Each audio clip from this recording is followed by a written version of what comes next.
The Superman movie is coming in 2 days, and I'm already hearing a lot of complaints. Hell, I've been hearing so many complaints since it was announced that the movie was going to be political. James Gunn said in an interview with Variety magazine that Superman is about an immigrant that came from other places and how we've lost the value of basic human kindness. I can see people like these three people you see in the pictures crying and moaning about how the movie is going to be full of political agendas and also about the message. And I'm never surprised when these guys and all these other grifters like them cry about how this movie went woke, how politics killed Hollywood, how everything is an agenda, etc. It's been 5 years since I made the decision to finally leave that anti-woke circle. I know that the social justice warriors slash woke scolds are mad annoying, yet a lot of their stuff seems to have died down. But now, the anti-woke grifters are what I can also call the reverse Anita Sarkeesians. Let us begin with the topic at hand right now. Now, Superman made his first appearance in Action Comics #1, published in June 1938, and since then, he has become a worldwide phenomenon, thus considered to be the beginning of the superhero genre. He was created by writer Jerry Siegel and artist Joe Shuster. Superman has spawned toys, TV shows, radio shows, movies, novels, video games, and tons of merchandise as well. My father, may he rest in peace, read the Superman comics when he was a child back in the 1950s. I was first introduced to Superman with the Christopher Reeve movies when I was a child. And I remember as a child, to my early to mid-adolescence, watching Superman shows and cartoons such as the 1940s cartoons by Fleischer Studios, Super Friends, Lois and Clark, Superman the Animated Series, the Batman Superman Adventures, Smallville, Justice League, and Justice League Unlimited. And I gotta say that Superman and Lois was phenomenal. The best live-action Superman actor to me is Christopher Reeve, hands down. I also liked Dean Cain, Brandon Routh, Henry Cavill, and Tyler Hoechlin was phenomenal as well. Let's see how David Corenswet does justice to the character this Friday. But enough of that, we must move on. Now, as I said at the beginning of this video, James Gunn said that the movie will be political because Superman is an immigrant and also touches on the topic of the loss of basic human kindness. Unsurprisingly, the anti-woke grifters would scream when they hear something about an upcoming movie being political and obviously calling it woke. Was Superman always political? Yes. With this backlash, it's very obvious how these anti-woke grifters do not understand who Superman is or what he was always meant to represent. Superman was always political, whether these anti-woke grifters like it or not. The creators of Superman, Jerry Siegel and Joe Shuster, were two Jewish kids from Cleveland. Their parents were immigrants trying to escape persecution and survive in a country that was still deeply anti-Semitic and not exactly kind to working-class outsiders. From that hardship came Superman, a man from a destroyed world and adopted by Jonathan and Martha Kent to go on to become a great hero. Superman was an immigrant, and that has always been the core story of the character. It's about him trying to figure out who he is, Clark Kent or Kal-El, Kansas farm boy or the last son of a destroyed planet. I do not think that Siegel and Shuster will be offended by Gunn calling Superman an immigrant story. As a child of Dominican immigrants, I find Superman to be relatable. Superman always fought for truth and justice, not only against jewel thieves and murderers, but also super criminals, evil scientists, alien invaders like Mongol and Darkseid, and he even fought against the Nazis and the Ku Klux Klan. Speaking of the latter, you should read the comic Superman Fights a Klan. You'll love it. Now, what other things make Superman political? We all remember hearing how he fought for truth, justice, and the American way. The American way was a phrase that was heard during World War II when the Americans entered the war after the bombing of Pearl Harbor. He stood against America's enemies such as Nazi Germany, Fascist Italy, and Imperial Japan. The phrase went from the American way to truth, justice, and a better tomorrow. This change was implemented by DC Comics to make the character more appealing to a global audience. Now, there were times when Superman went full fascist like his evil counterpart from Earth 3 called Ultraman. In DC Comics, Earth 3 is known as the birthplace of evil where only the strong survive and the weak perish. In Earth 10, he was a Nazi called Overman who turned the tide of World War II in favor of the Nazis alongside his cousin, Kara, who was known as Overgirl in that world.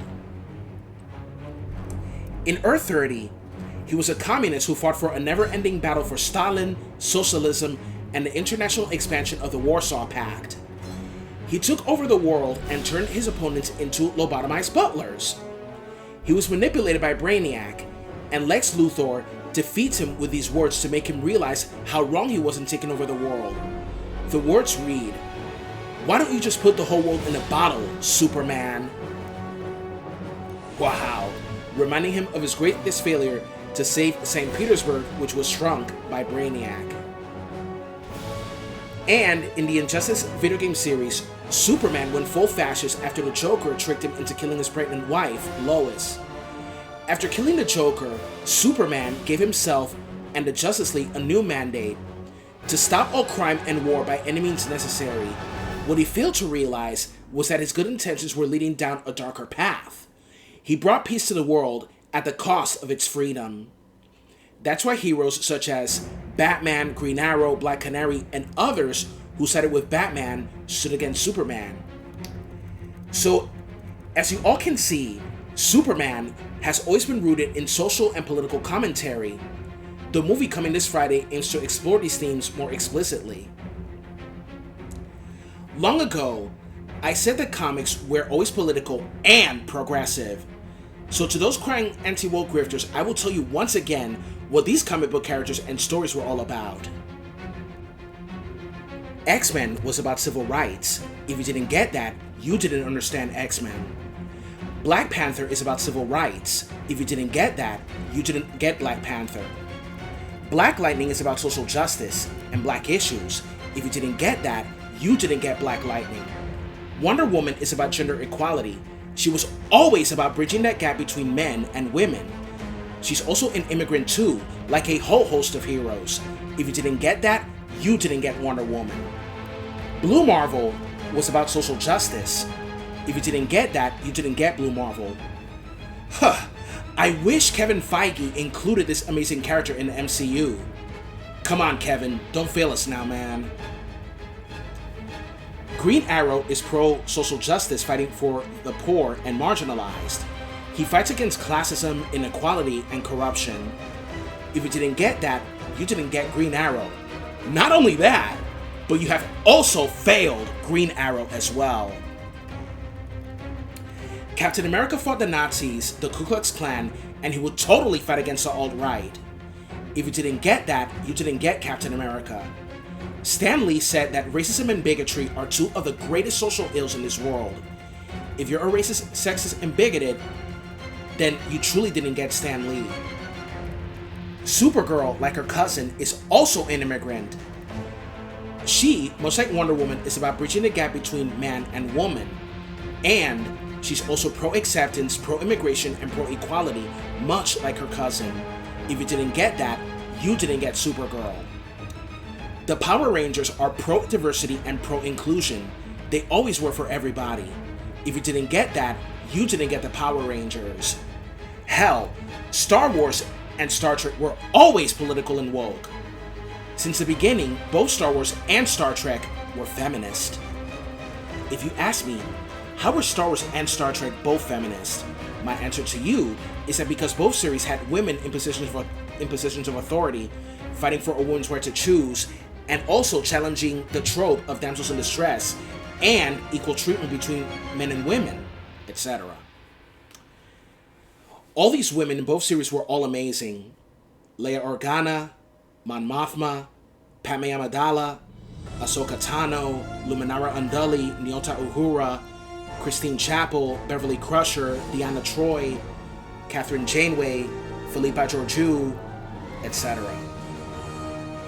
If it bothers you that Captain Marvel, Spectrum, and Ms. Marvel are pro-feminism, or if it bothers you to see a black Spider-Man or a black Captain America, or if it bothers you to see a gay Green Lantern or a female Green Lantern who is also a Latina, or any other things that right-wing fans say is destroying your childhood, you never got it in the first place.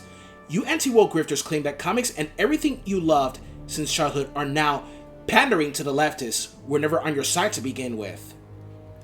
The stories that we grew up with all taught us to value other people and cultures and treasure the differences between us. Only villains are xenophobic, sexist, racist, homophobic, transphobic, and totalitarian. It's sad and incomprehensible how anyone can have missed that point. If you consider yourself a fan of these stories, but you still think that the LGBTQ plus community is too in your face, or if you have a problem with Black Lives Matter, or you want to take the country back from immigrants, then you're no fan at all. You are just as villainous as the villains these heroes fought against. Geek and nerd culture is not suddenly left-wing. It always was left-wing. You just grew up to be a hateful bigot or manipulated into being one. And that is all I have to say.